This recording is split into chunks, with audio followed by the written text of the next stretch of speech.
We passed under the archway and came to the house at the end of the small court, on the right-hand side.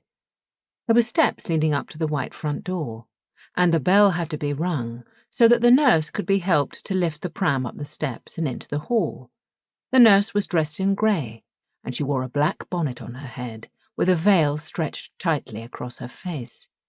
Ellison, the parlour-maid, wore a cream-coloured uniform, and she had a frilly cap and apron.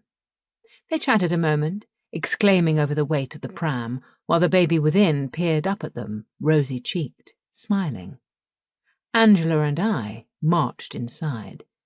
Then I saw, to my dismay, coats and hats in the hall, and from the entrance room to the left of the long, narrow entrance came the sound of laughter and talking. This meant there were people to lunch. We should be summoned later to say, "How do you do?" and to shake hands. Angela turned inquiringly to the parlour-maid, not minding, but I hurried upstairs to be out of the way. One nurse lifted baby from the pram.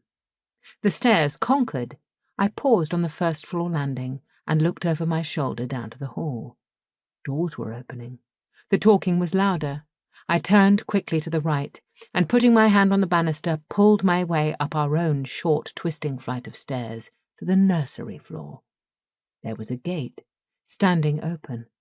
Beyond was safety. I ran at once into the day nursery, the familiar warmth and smell of it bringing intense relief.